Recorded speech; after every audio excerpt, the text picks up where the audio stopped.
अंबादास दानवेंच्या निरोप समारंभात फोटोशूट वेळी उद्धव ठाकरे शिंदेमधला दुरावा दिसला। ठाकरेंकडून एकनाथ शिंदेंच्या बाजूला बसण्यास नकार, दोघांनी एकमेकांकडे बघणं हे टाळलं। 2029 पर्यंत काहीच होत नाही, मात्र तुम्हाला आमच्याकडे यायचं असेल तर संधी। मुख्यमंत्री फडणवीसांची उद्धव ठाकरेंना खुली ऑफर। विधान भवनात मुख्यमंत्री देवेंद्र फडणवीस आणि उद्धव ठाकरेंची भेट। ठाकरेंना पाहताच फडणवीसांनी नमस्कार म्हटलं। अंबादास दानवेंच्या निरोप समारंभासाठी जाताना भेट। अंबादास दानवेंसारखा कार्यकर्ता दिल्यानं मुख्यमंत्र्यांचे आभार, पण माझी माणसं हिरावली त्याचं काय? उद्धव ठाकरेंचा देवेंद्र फडणवीसांना टोला। आमदार गोपीचंद पडळकरांकडून जितेंद्र आव्हाडांना शिवीगाळ। विधान भवनाच्या गेटवर दोघांमध्ये वाद, पडळकरांच्या गाडीचा दरवाजा लागल्याचा आव्हाडांचा आरोप। माझ्यावरील हल्ल्याचे मास्टरमाइंड बावनकुळे आहेत का? प्रवीण गायकवाडांचा सवाल, तर भाजप हल्ल्याचं समर्थन करत नाही। आरोपांवर स्पष्टीकरण देत बावनकुळेंकडून कारवाईची ग्वाही। रोहित पवारांची आता शरद पवारांच्या राष्ट्रवादीच्या सरचिटणीसपदी नियुक्ती।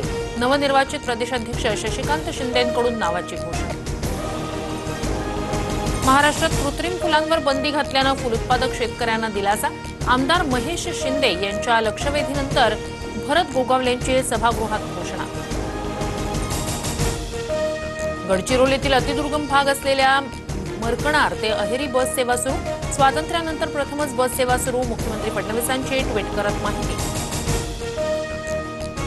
प्रधानमंत्री धनधान्य कृषी योजनेसाठी 24,000 कोटींची तरतूद। 100 कृषी जिल्हे विकसित करण्याचं योजनेचं लक्ष्य। केंद्रीय मंत्रिमंडळाकडून पुढील 6 वर्षांसाठी योजनेला मान्यता। रायगडच्या खालापूरमधील कुंभिवली परिसरात रसायन कंपनीत आग। आगीवर नियंत्रण मिळवण्यात अग्निशमन दलाला यश। मांगळम ऑर्गॅनिक्स कंपनीत आगीची घटना। नाशिकमध्ये महाराष्ट्र राज्य रोजंदारी कर्मचाऱ्यांचं 9व्या दिवशीही आंदोलन सुरूच। आज राज ठाकरेंची घेणार भेट। आश्रमशाळेतील रोजंदारी शिक्षकांना काढून बाह्य स्रोतांद्वारे भरतीच्या निर्णयाला विरोध। विक्रोळीत मराठी माणसांचा अपमान करणारं स्टेटस ठेवल्यानं मारवाडी व्यापाऱ्याला चोप। मनसे पदाधिकारी विश्वजित ढोलमसह इतरांनी व्यापाऱ्याची धिंड काढली। इलेक्ट्रिक कारच्या विक्रीत 21 पट वाढ। चार्जिंग स्टेशनही 3 वर्षात 5 पट वाढले। 2028 पर्यंत भारतात इलेक्ट्रिक कार विक्रीचे आकडे नव्या उंचीवर जाण्याचा अंदाज। आषाढी यात्रा कालावधीत भाविकांचं विठुराय चरणी 10,84,00,00,000 रुपयांचं दान। सोन्या चांदीचे दागिनेही अर्पण। मंदिर समितीला लाडू प्रसाद देणगी। भक्त निवासातून दान।